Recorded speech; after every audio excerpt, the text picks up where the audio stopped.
Hello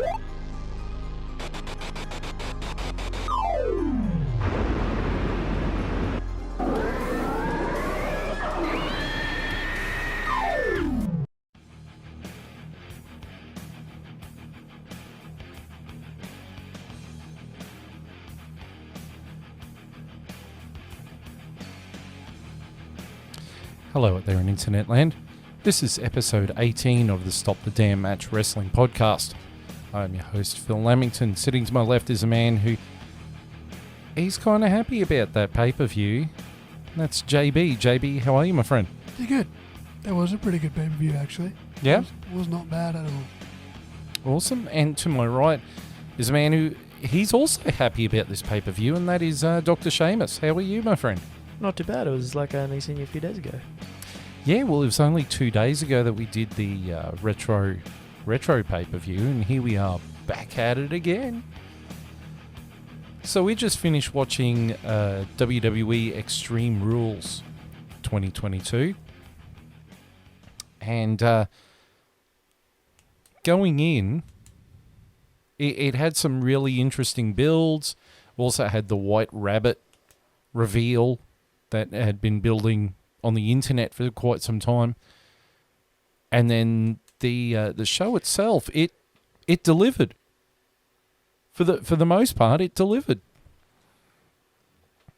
So we're going to go straight into the first match, which was the good old-fashioned Donnybrook match between Imperium, which was Gunther, Kaiser, and Vinci, versus the Brawling Brutes, which was Sheamus, Butch, and Ridge Holland.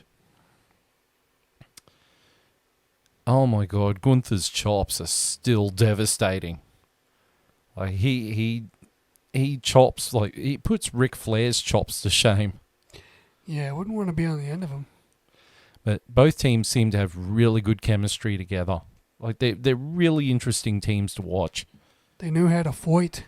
Yes, and they made use of the barrels, the bar, all the gimmicks around the ring. They made really good use of it. The shillelaghs, the big shillelaghs. They're a lot bigger than Hornswoggle shillelaghs. Yeah, true. These are like man-sized shillelaghs. Yeah, but they're a lot thinner. Yeah. But they can't be too thick. They'll do too much damage then. For me, they set the bar high for this pay-per-view. Did someone say the bar? We don't set the bar. We are the bar. But they set the bar high with this. Like, this is how you start off a pay-per-view. Yeah, it was an out-and-out fight. It was a fight. It was a fight! Yeah, fight. One really memorable move in it was Sheamus hit the Celtic Cross, or as a lot of people know it as the Razors or Outsider's Edge, Scott Hall's old finisher, on Gunther onto the commentary table. Yeah, it was pretty awesome. Through the commentary table, which was then replaced. A couple of matches later. When does that happen ever? Yeah, well, the Spanish announce team never gets that privilege.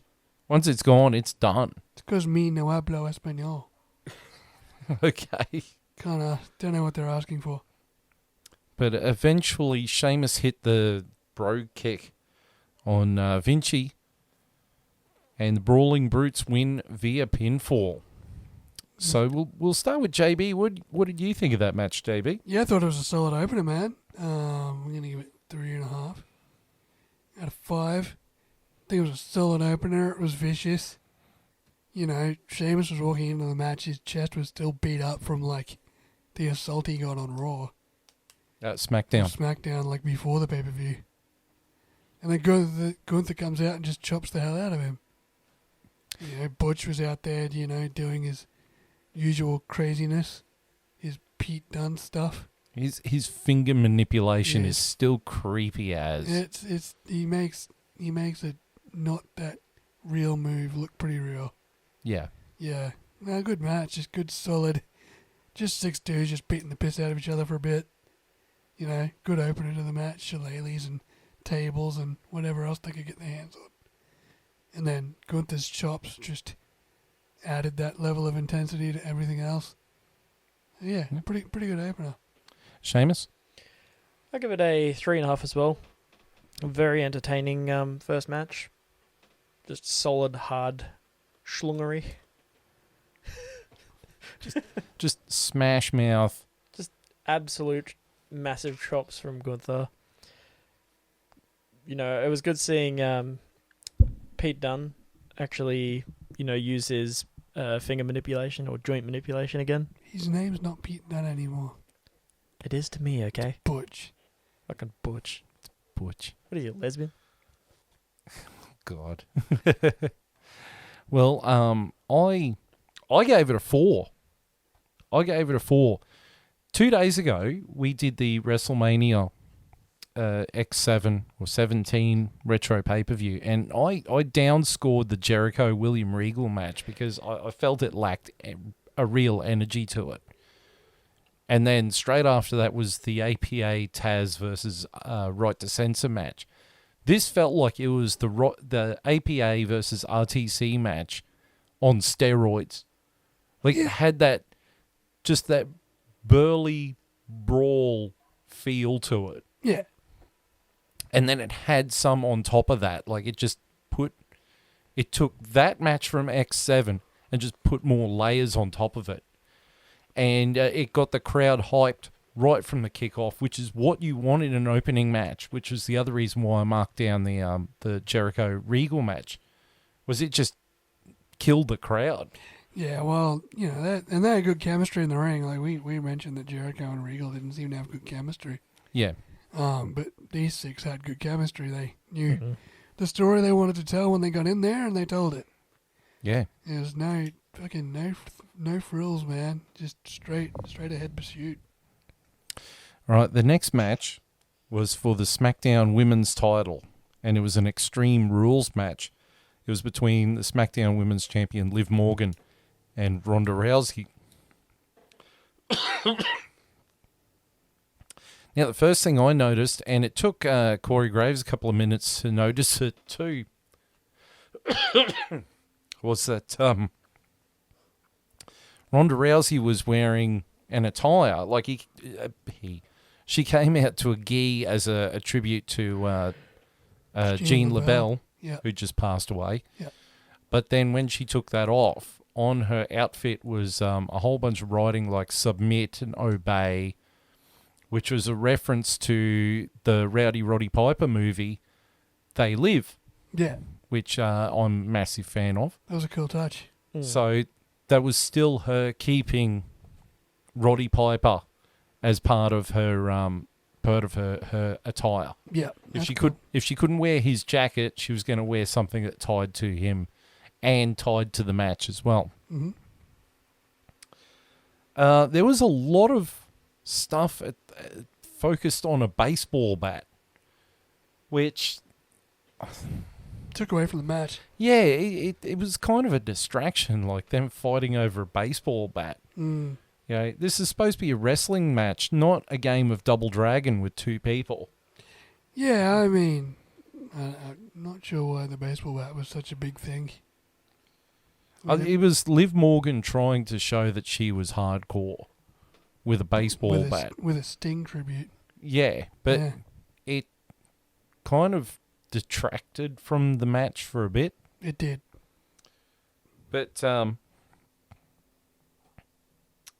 eventually, Ronda Rousey uses her gi belt and whips Liv Morgan. I was going to say Ronda Rousey, which then leaves a massive welt on Liv Morgan's stomach. Yeah. And they kept trying to say it was the baseball bat. It's like, no, that was the gi belt. Yeah, the gi belt did more damage than the baseball bat, but marks for fighting through that. That would not have tickled. I will give marks to them for this. The match did go a little bit clunky in the middle because there was a point there where they had a chair spot set up, where there was a chair set up between the top rope and the middle rope. And before they could do the spot, the chair fell out. Yeah. And they sort of looked clunky for a couple of seconds trying to figure out what they were going to do.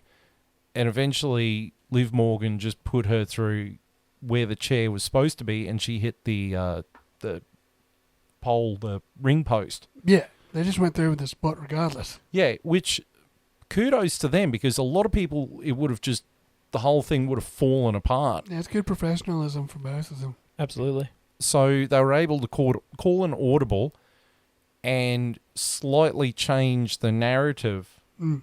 because the chair just didn't stay in the spot it was supposed to. So they get points for that. Yeah. There was one point, though, where Liv Morgan had the chair.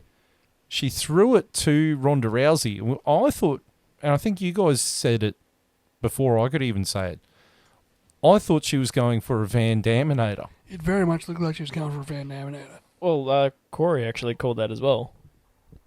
But Thought she was going for a Van Daminator. But it became a Van Codebreaker. It was still a nice move. So it was,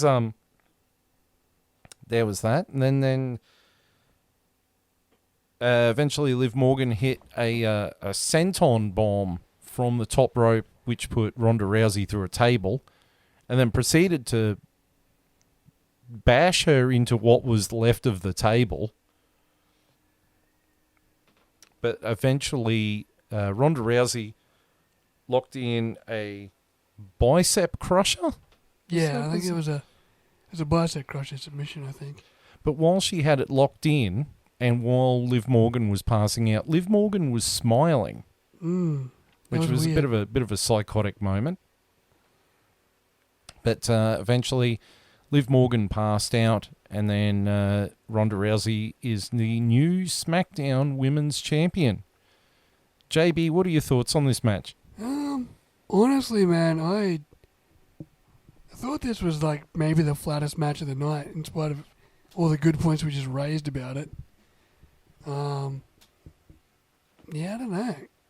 I'm gonna give it 2.5 out of 5, straight in the middle. It sounds like I'm detracting from the match, but it was a pretty solid match, but it just lacked emotion a bit for me, you know. In spite of both women's best efforts, you know, with the chairs and the table and even the gear belt, you know, there was some physicality behind it, but I just didn't find myself super invested in the match. And I don't think that's either of that's not Liv's fault or Ronda's fault. I just couldn't find an emotional investment in it. But I think they did. It's still better than a lot of women's matches we've seen lately. Yeah. Yeah. So no, to give it that much. So what score did you give it again? I Sorry. gave it 2.5 out of 5. Right. Seamus? I agree with the 2.5 star.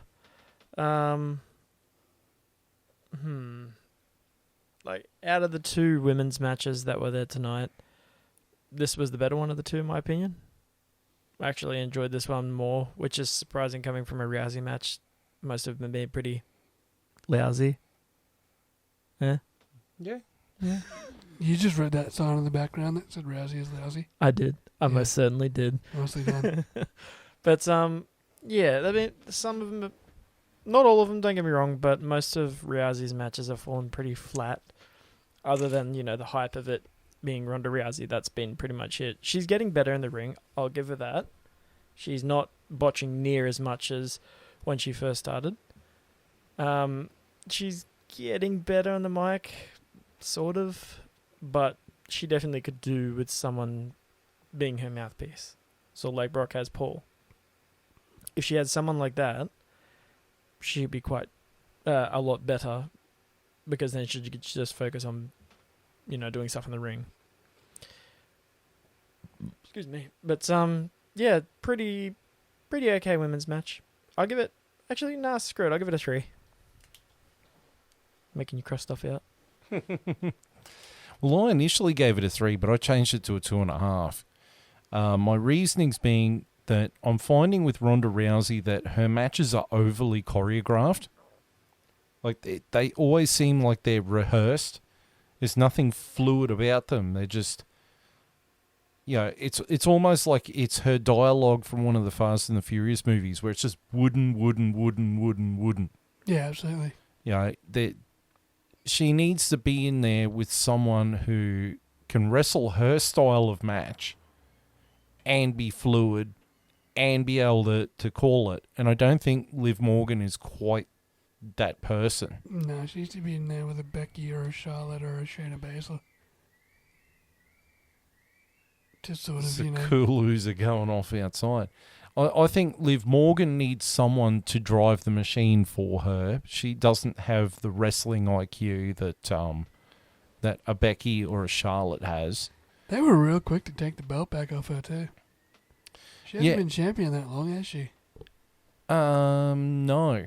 No, since, I think, around Money in the Bank, I think. Money in the Bank or SummerSlam, somewhere around there. But the other thing is with Liv Morgan is that like she was smiling when she was passing out. She was laughing when she woke up. And then there was a digital thing afterwards where she was in the corner backstage in the dark, sort of rocking herself away. And I'm like, are we changing her character again? Like, Turning it into a psycho. yeah, we don't need it. It never works with her. But yeah, it was overly choreographed. And I'm finding that fits Sheamus's issue with Ronda Rousey, is that all her matches are so choreographed that's what's come across as flat. There's nothing organic about them. But maybe I'm wrong, but that's my thoughts on it. But I still gave it a 2.5, and I agree with you. I think it's the better of the two women's matches tonight. But we'll get to the other one soon. So the next match was the strap match between Drew McIntyre and Karrion Kross.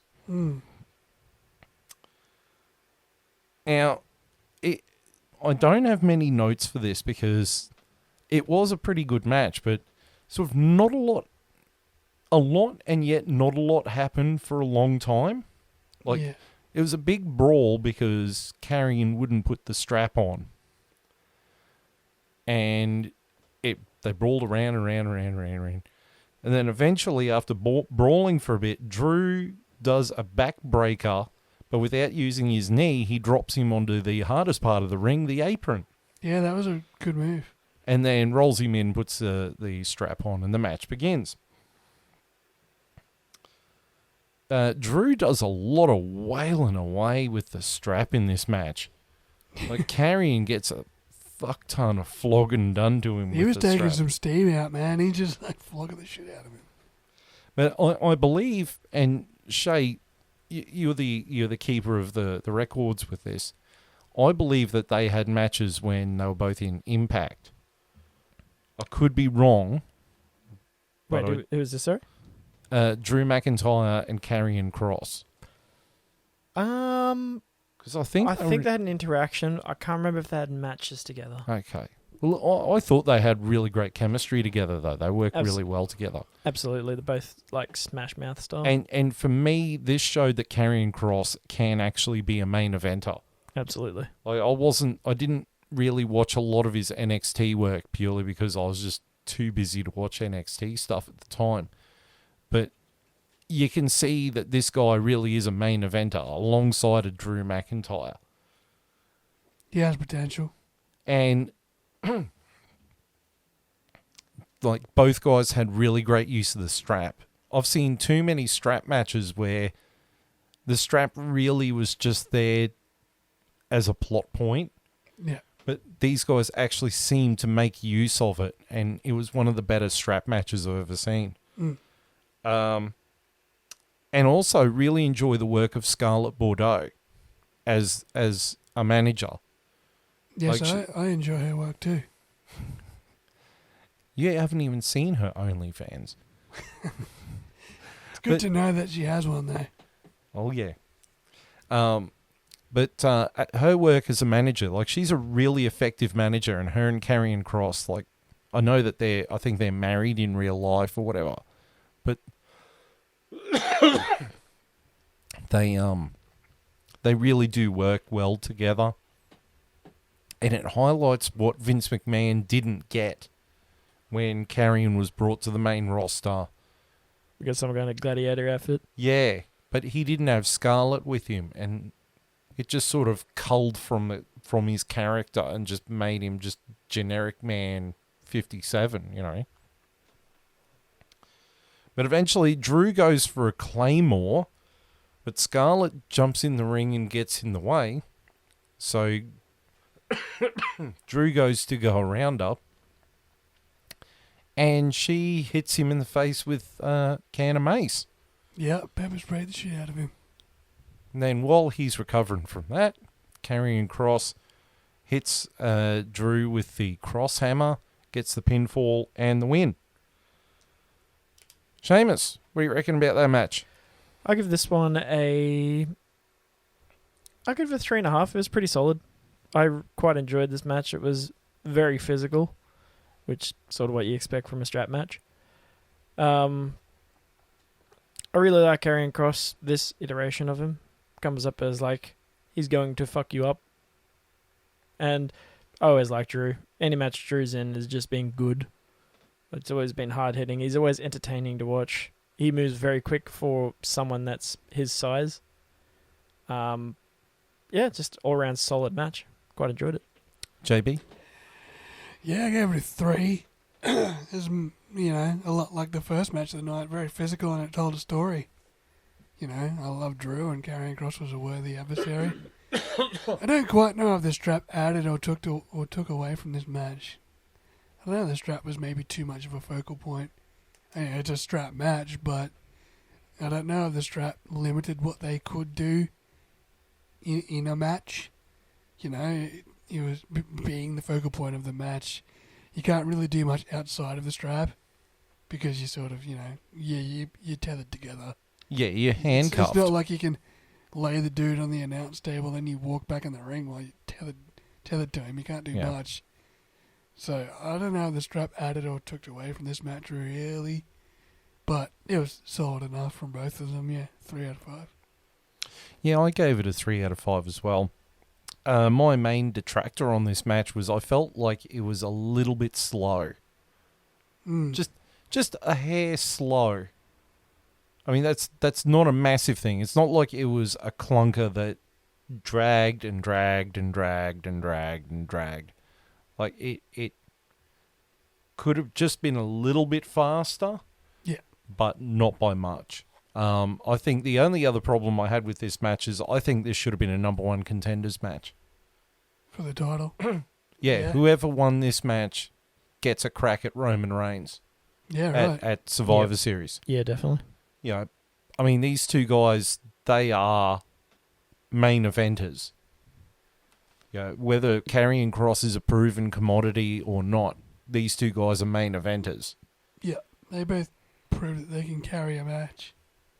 And because Karrion Kross won, if you put him in a match with Roman Reigns, you've got to. The tricky part is they've got to put him. If they put him in a match with Roman Reigns, Karrion Kross has got to find a way to lose to Roman Reigns, yet still be over. Yeah. And that's the tricky part.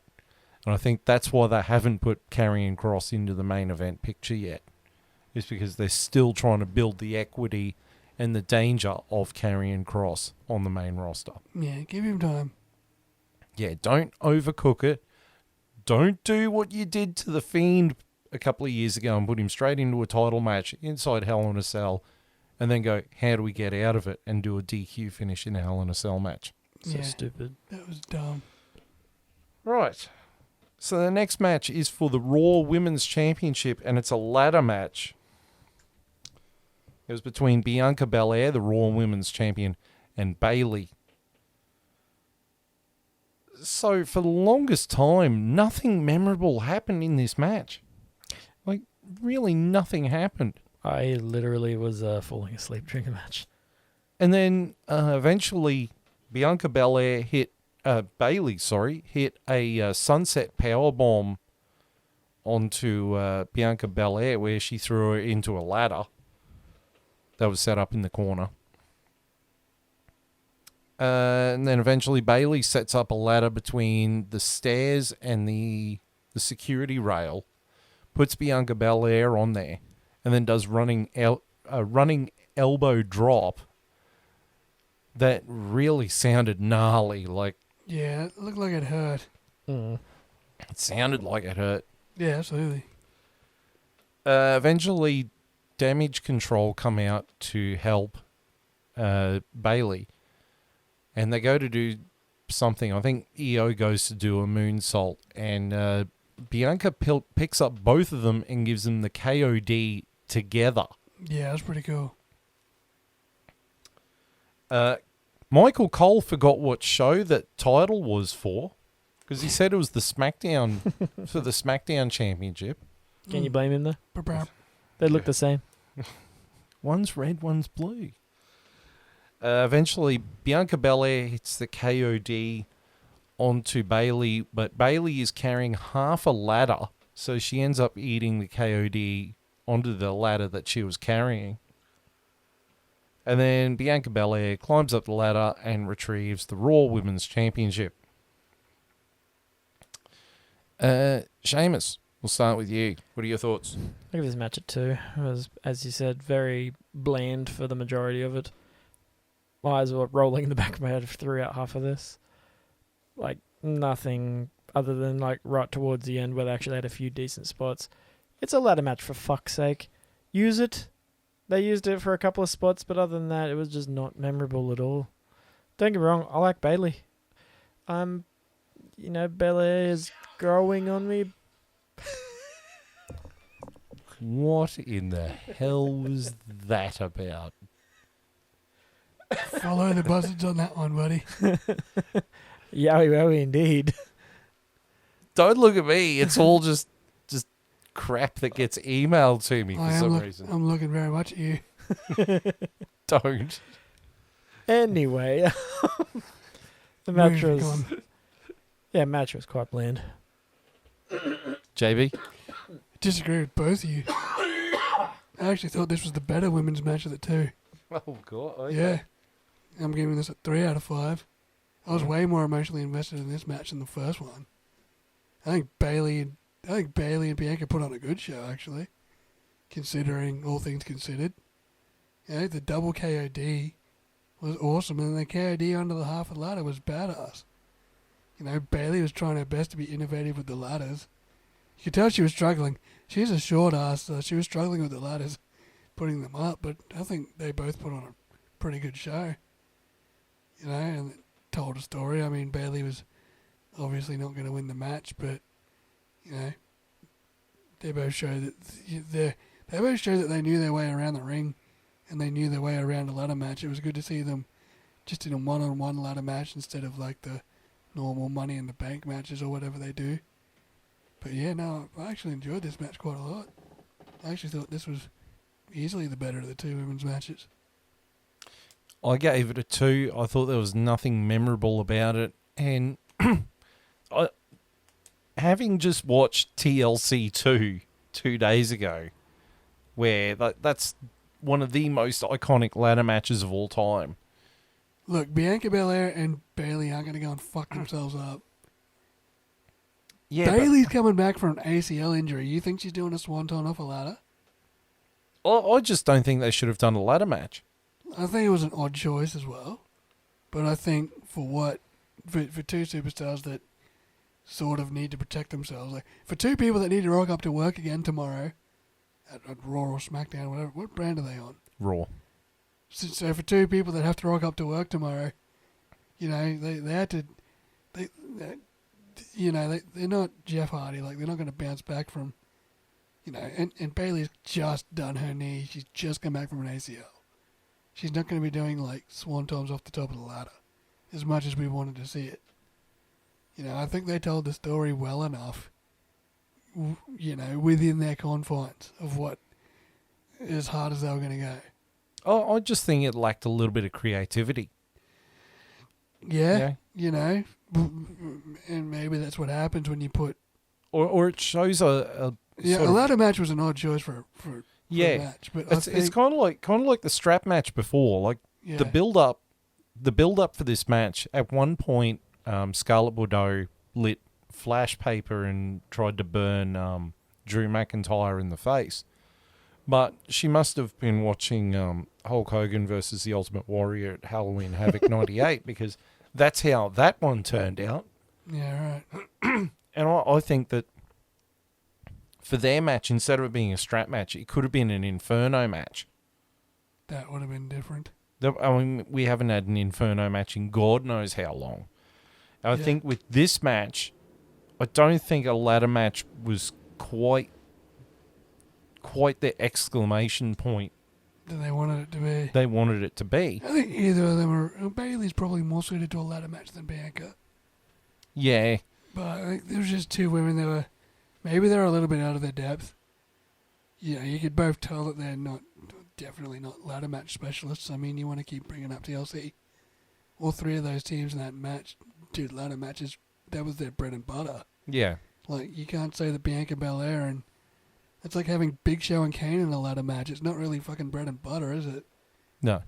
So, you know, you guys are ragging on it, but I think they did what they could with Yeah, they did the best. what they were provided. They did the best they could with the gimmick that they were given. I think the match itself, I think that would have been better if they'd done a like a last man standing match. But then when you've got a last man standing match and an I Quit match on the same card, Would Ronda and Liv Morgan have been better having the ladder match? I think you would have had the same problem. I don't think a ladder match would have worked on this pay-per-view. Yeah, To you be would have had honest. the same problem. I don't think whatever way you cut it, I think the problem is it being a ladder match. I think they both just needed to be Extreme Rules matches. Oh, look, maybe an ambulance match could have worked. Or Yeah, there's plenty of options. there's actually one or a cage match. Just simply a cage match Yeah, would have worked. But one match that I really would like to see brought back is a Buried Alive match or a casket match. I know they're dedicated Undertaker matches. Bailey versus Bianca Belair in a fucking Buried Alive match. Dang, something. It's something. Or It's something. or a boiler room brawl. I don't think you can go back there. Yeah, I know. As cool as it'd be to see Bailey and Bianca Belair in a boiler room Raw match, I don't think you can. You know, honestly, I reckon the match that would have worked for this one, instead of a ladder match, would have been a Falls Count Anywhere match. Yeah, just like a... Yep. Not Extreme Rules, just Falls Count Anywhere. Yep. Yeah, you could have done something different. I think ladder match was probably out of their depth, and they showed it. Yeah. So I gave that a 2. Right, we're going to move along to the next match on the card, which was the I Quit match between Edge and Finn Balor. Now, there was a lot of stuff going on here. I actually did write down a lot of moments, but to be honest, I think people should just watch the damn match. Yeah. It was a solid match though, and Edge and Finn Balor really do work well together. Mm. Despite the fact I do think Edge is missing a step or two. Like he isn't the Edge of 2008. You know, Dude, he's like 45, 49 now. 49. He's old, man. Yeah. He's getting old. He's getting to the end of his career, like his second run. He's already said it. I think he's retiring next year. Yeah. So, you know. But there was a lot of solid chair shots from Finn Balor onto Edge. Yeah. I mean, they looked like they were hurting. Mm-hmm. I mean, there's no easy way to take a chair shot other than not on your head. Yeah, well, you're not allowed to do that anymore. No. Ask Chris Benoit's family about that one. We can't. There was a excellent use of a hockey stick. Yeah, that was nice. Shout out to Gritty. Shout out to Gritty and Miz for keeping us entertained all night. Oh, we'll get to that after the match. We'll talk about that segment. But eventually Edge locked in the Educator. And then eventually Edge speared Finn. Finn was on the apron and the rest of Judgment Day had come down. And Edge speared Finn onto Dominic and Damian Priest, which I thought was a cool spot, and it was a cool little nod to Edge versus Mick Foley from WrestleMania. Mm-hmm. Eventually, though, Rhea Ripley handcuffs Edge to the top rope. So they all start wailing on him until Rey Mysterio comes out. Comes out with a chair until he gets halfway down the entrance ramp and drops the chair. It's like, well, What was the point of the chair? yeah, what was the point? And then Rey Mysterio gets beaten down by his son Dominic. Then Beth Phoenix tries to help, brawls with Rhea Ripley and ends up getting the key for the handcuffs and frees Edge, which then leads to Edge taking Dominic to Dick Kick City, which was a nice little moment. Deservedly. Edge landed 3 spears on Finn Balor. But then the rest of Judgment Day start beating him down. And Finn hits 3 coup de grace on Edge, and they try and get him to say quit, and he won't quit. And eventually, Rhea knocks out Beth Phoenix with a pair of knuckle dusters. Mm-hmm. And she's out and sets her up for a concerto, and that's when Edge says he quits. And then Rhea Ripley still lands the damn concerto on her anyway. That bitch. And Finn Balor wins the match. So we'll go with you, JB. What were your thoughts on the match? 3.5 out of 5. Got me totally emotionally invested and even got me mad and angry at the end. Like good bad guys do. Taking out poor Beth and then hitting her with a concerto regardless. You know. Damn them. Now I just want Edge to kill them all. Which is what, you know, what good heels do. Yeah. Got me angry at pretend television. Shay? I'll give this one a. I give it a 3.5, nearly a 4. But it was good in the way of it was entertaining. This match, even though it did go a bit long, it was nice. There wasn't a point where like the women's match prior I was like nearly falling asleep. This one actually had a lot of different moments in the different spots. It was different. That was the whole thing about it. It wasn't, same thing in a ring. They grab a few weapons, they slap each other. They were actually walking around the venue itself. It's not to the point of WrestleMania 17, that type of hardcore match, but that's what it sort of did remind me of when they were going around the back and doing those kind of out there spots that aren't usual. The hockey stick was a nice little throwback. One thing when they were walking up the ramp, there was actually a white rabbit on one of the backs of the chairs. Yeah. Which we'll get to that. Mm-hmm. But there was those kinds of little things that if you're not like a wrestling nerds like we are, you kind of don't kind of see those things that just go straight over people's heads. So there's nice little nods and little moments. The other one is the time where Rhea hit Beth anyway after Edge saying I quit. That sort of reminded me of when Seth and Cena had the moment. Funnily enough, Edge was in the ring at the time, and he had him with the chair, and Cena gave what Seth wanted, and then Seth's like, "Come on, you should know me better. I'm going to kill him anyway." Yeah, that was to rehire the authority. Yeah. Yeah. But that sort of reminded me of that moment. And funnily enough, Edge was on the receiving end of it too. Yeah. Yeah, all in all, very entertaining. Yeah, look, I gave it a 4. I gave it a 4 out of 5, but I do agree with you. Like, it started off pretty slow, but it did build up. And then when it got back into the ring and then, Judgment Day got involved, it picked up emotionally, and it got you emotionally invested in the match. And it's still setting up more things to come, like a possibility of Edge, AJ Styles, and Rey Mysterio versus Dominic, Damian Priest, and Finn Balor. And it certainly sets up Rhea Ripley versus Beth Phoenix, which to a lot of people, that's a dream match. So hopefully it delivers on the promise that we've been promised here.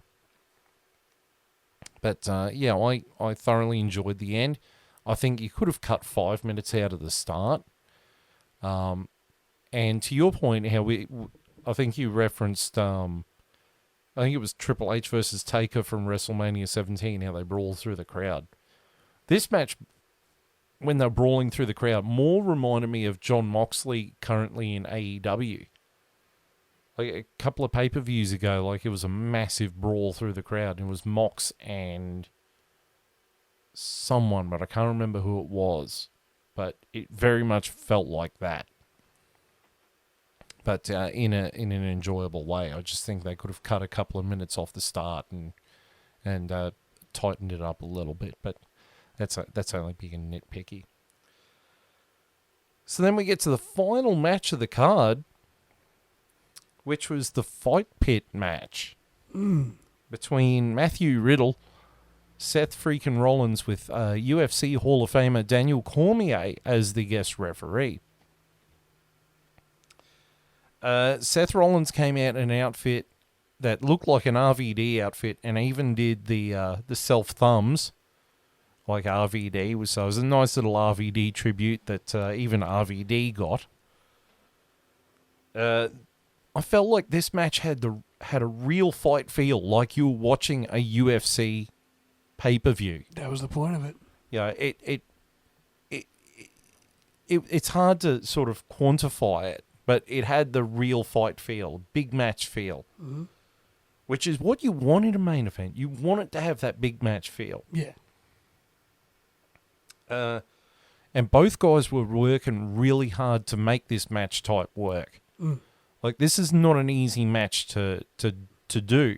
And it's even harder when you're a wrestler and you don't have wrestling ropes to bounce off. You've got a cage that you can bounce into. But it kind of reminded me of, I think it was SummerSlam 98, where it was Ken Shamrock versus Owen Hart inside a Lion's Den. That's exactly what it was. But it was like a modified, or it was a Lion's Den match made bigger. Yeah. Or made grander. Both guys really do have great chemistry. I mean, they've been feuding since April, I think. And it hasn't gotten boring. No. Despite injuries and a whole bunch of other things, it hasn't gotten stale. But I do hope that this is the end of the rivalry too. At the same time, like I don't think we're done. I think it's time for them to move on. And I think we'll get a deciding match. Well, that's the thing. I thought this was going to be the deciding match. Didn't feel like the close of a book, but I sort of hope it is. We'll see. I like the fact that they eventually ended up on the top platform. They tried doing a buckle bomb onto the cage. Riddle landed an RKO up there. And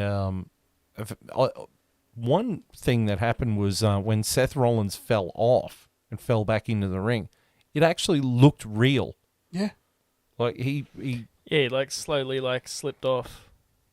And he still had his hand on there long enough for him to softly make it back down, but for it to still look like, oh God, he's just fallen off. Matt Riddle hit a Broton? Or floating bro? It was the Broton, because the floating bro is the spin one. It's one where he does a corkscrew. Well, he hit the Broton from the top platform onto Rollins on the inside the pit, which that was pretty unreal, and I'm pretty sure that they're both going to feel it today. Oh, yeah. Eventually, though, Riddle locked in a triangle choke, and Rollins tried to bounce him around the cage and tried to fight his way out of it, but eventually Seth Rollins tapped, and Matt Riddle won the match via submission. Yeah. Shay, what are your thoughts? I'll give this match a 4. It was a 4. Yeah, 4. It was quite different to any other match that we've really seen, being with the no ropes, as you said, and having that extra platform above where the top turnbuckles usually are, which added another layer of. It felt like sort of like a cage match, except better because you didn't have the gimmick that they can get out of the ring. You didn't have, the turnbuckles or the ropes there, so it added a new dynamic that actually made that type of match feel really fresh, which is good. Cormier didn't really do too much, unfortunately. I was hoping that he was going to punch the shit out of one of them, preferably Rollins. Seth. I mean, I was hoping, he did get a bit physical with Seth, but I was hoping he'd do a little bit more. If you get somebody of that caliber who's, renowned for being a badass, you kind of want him to have a badass moment. Not just, rock up, say hi, don't do that, and make the count. It was The flip side of the coin, though, is with the realism of that type of match, it was nice to see that the guest referee didn't terribly get involved in it and still called it like it was a real match. Yeah, but still. I mean, yeah, like I said, I can understand your perspective on it. And it's just a different side of the coin. Yeah. But, that floating bro off the top looked awesome. Yeah. And it also looked like that he broke his fucking tailbone. Just ask Jeff Hardy how that feels. But I really enjoyed it. That was definitely the match of the night for me, I'd say. Yeah. JB? Yeah, 4 out of 5. I loved everything about this match, actually. You could tell the boys early on were sort of struggling with their confines. They were struggling for ideas almost because they had no ropes to play with, no turnbuckles to play with. It was very much, there was just a lot of steel, so they tried to make it out to be a fight as much as possible. There weren't too many, they still hit their finishes per se, but there wasn't too many, high flying moments or wrestling. It was less of a wrestling match and more of a fight, which I guess was the idea of the fight pit itself. And having Daniel Cormier there just added to that realism. It sucks we didn't get to see DC slam somebody. The way he slammed real MMA fighters before, and he didn't punch Seth Rollins in the face or whatever. But aside from that, you didn't notice him. He didn't make too many mistakes as a special guest. And, the finish of the match was great, Matt coming off the top, and I'm sure he's got a bruised ass today, but it was worth it for probably having the match of the night. So, yeah, 4 out of 5. I gave it a 4.5. I thought it was match of the night. It felt like a main event. It felt like a main event on a pay-per-view that was, I don't want to use the word chaotic, but it had variety. Yeah. It didn't overstay its welcome. It felt like it was perfectly timed. So it didn't drag. It didn't go for too long. It wasn't over too fast. It wasn't over too slow. It was literally just right. Yep. It just needed some strawberries on it, and some milk, and it'd be the perfect bowl of just right. God damn it. We did miss before that all through the night, the Miz had been wanted to talk to Triple H about his birthday celebrations. And what's the name of that mascot? That's Gritty. Gritty. Gritty, the Philadelphia Flyers hockey mascot. Well, he kept having run-ins with Gritty. Mm. And eventually he got the shits with Gritty and started beating the shit out of Gritty. And then Miz turns around and there is Dexter Lumis, who promptly puts Miz to sleep. And then Gritty puts the boots in and Gritty and Dexter Lumis walk away. But that was not the story of the night. The story of the night was the reveal of the White Rabbit. Wow, has this been interesting? The whole White Rabbit story. Even though pretty much everyone picked it from the kickoff, but it was still intriguing. Mm-hmm. And then all of a sudden you start hearing he's got the whole world in his hands being sung through the arena. And there's people in the crowd dressed up as Husker's pig Mercy the Buzzard. P.S. I know who was dressed up as Mercy the Buzzard. Who? Grayson Waller. So they did get him there. Yep. There was Ramblin' Rabbit. Then there was The Witch. the Witch, Sister Abigail. Then there was a mask on the commentary table, which got the commentators to go, what the hell is that? Then there was someone dressed up as the Fiend. Which actually looked like Bray as well. Do you want to know who was wearing the mask? Who was it? Joe Gacy. He actually pulled off looking exactly like him, though. Yep. And then they played a creepy video of the Firefly Funhouse, dilapidated and cobwebbed and fucked up. And then the TV flashes on and another mask starts saying, who killed the world? Ha ha ha, you did. No, we did. We did. And then on the entranceway was a door covered with vines. And light started coming through it. The door flies open, the lights switch off. And then a lantern shows up, walks through the door, and it looks like it's Bray Wyatt with a different mask on. Some sort of like Guy Fawkes mask. But really creepy. But he took the mask off, and it is Bray Wyatt. Bray Wyatt is the White Rabbit. Awesome. It was a great reveal. It was a good build-up. It was Y2J-esque. Sort of reminds me of that mask. Oh, yeah, character from League of Legends. Yeah, it looks like Jin's mask for any League of Legends players out there. It kind of looked like Guy Fawkes mask, from V for Vendetta. Aw, sort of. Sort of, but he was smiling, like he had big cheesy grins. Yeah, he so- had like a really toothy grin, which was kind of weird. Yeah. But it's interesting to see where he goes with this. We He were can just, go wherever the fuck he wants because he's got creative freedom now. Finally.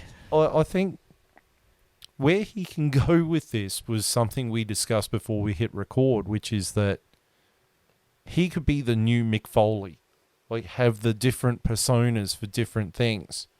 You know, if he goes into a hardcore match, he can go as the Impervious, the Fiend, or he can do the redneck character, or he can do this new White Rabbit character.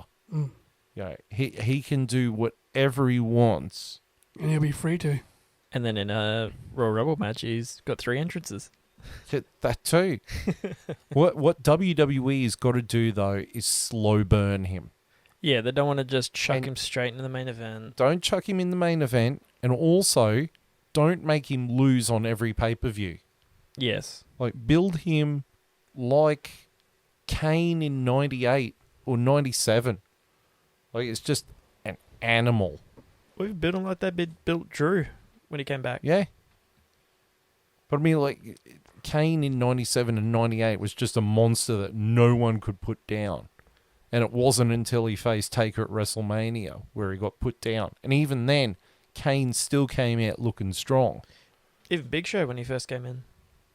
Yeah. Built like a giant. Or Mankind. When Mankind first came in, Mm. yeah, he was hired to be an opponent for Taker.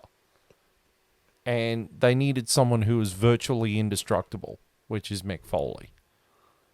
And it worked because he was virtually indestructible. You know, he'd been in a car crash. He's indestructible. Yeah, he was just, yeah. So that's what they need to do with Bray, is real. In fact, I'd go as far as saying if they want to channel Bray Wyatt's creativity with this character, he needs Mick Foley backstage as a producer.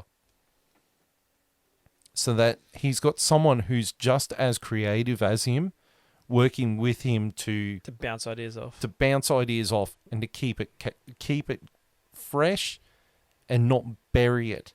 Mm. Because I mean, look at Bray Wyatt's first run where he was the cult leader with the Wyatt family.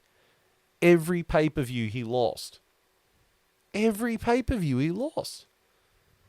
And then he had the Fiend character. And Seth Rollins said it in an interview with Ariel Hawali on the weekend, that anyone who went against Bray Wyatt came off weaker because no one knew what to do with the character. Yeah, and he just didn't sell. And like the stomp, he got stomped like 9 times in that Hell in a Cell match. I think the problem was putting him in a world title match inside a Hell in a Cell, realizing they shouldn't put the belt on him, but they'd box themselves into a hole. And the red fucking light. The red light and a DQ finish in a Hell in a Cell. That I'll never forgive them for that. Yep, what a crock of shit. And it was all Vince McMahon who just didn't get it. It highlighted that Vince McMahon was out of touch even by that point.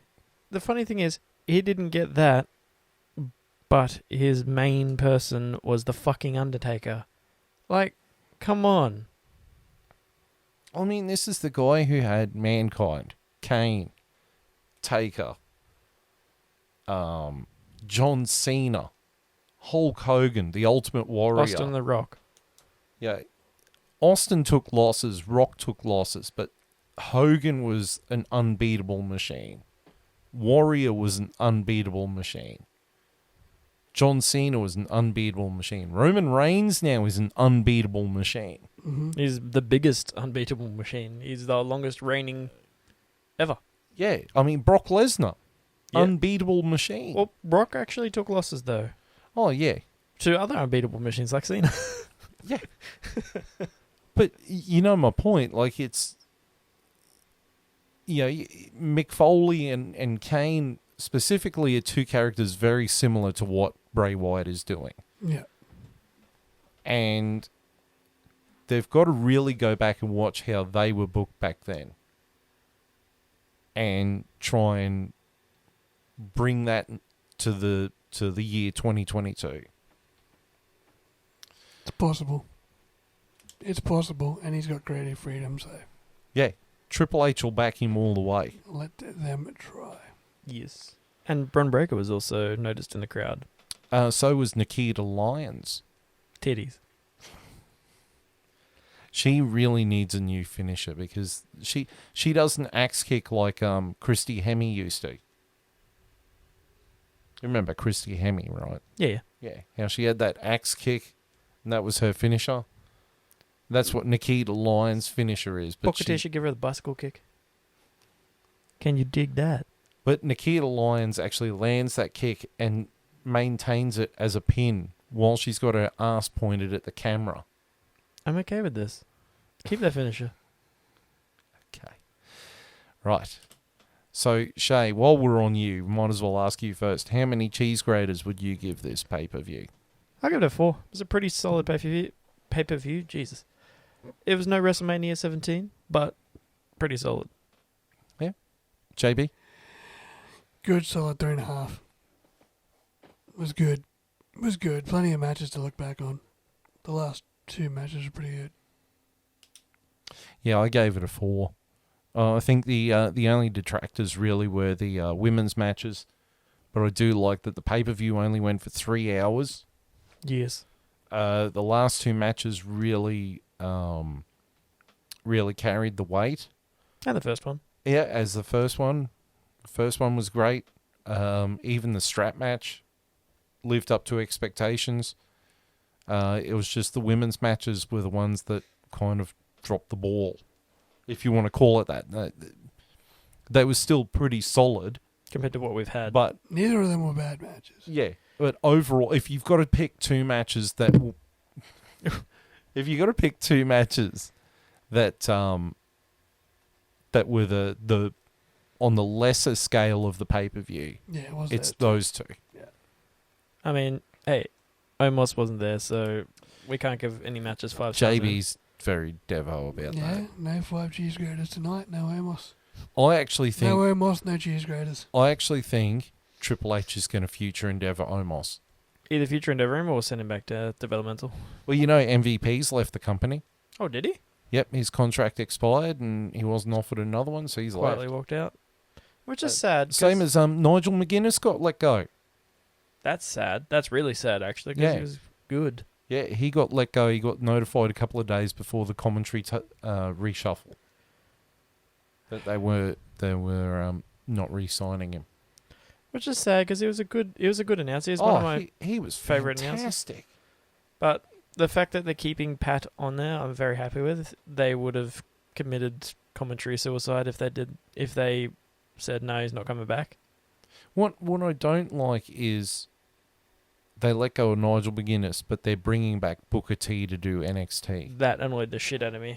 I don't want Booker T doing commentary because Shucky Ducky Quack Quack is one of the worst things ever invented on commentary. I would rather listen to JBL's commentary, knowing that he is an absolute prick. I mean, the thing about JBL though, as much as he's a prick of a person, he's actually not bad at commentary.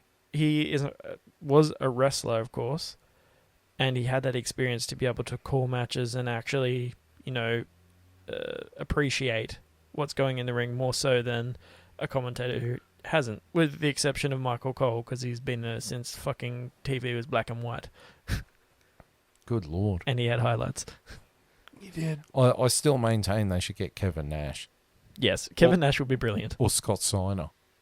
Scott Steiner on commentary. No, Scott Steiner's got to be the ring announcer. He has to be the ring announcer. Hailing from Dunkin' Donuts. From the great state of obesity. Brilliant. Peak. Hailing from that suckhole country you call Canada. Right, so that was our review. That was me coughing into a microphone. I'm still getting over the flu. That was our review of WWE Extreme Rules 2022. I'm not going to do a review on Crown Jewel. I can agree with that. I might watch it if I feel like it, if the build is good enough, but I'm not going to do a review on it. Because we all know that no titles are going to change hands because they never fucking do. And also because I know someone who actually does listen to these podcasts will get super pissed at me about it. Name names. No. Give him a shout out. No.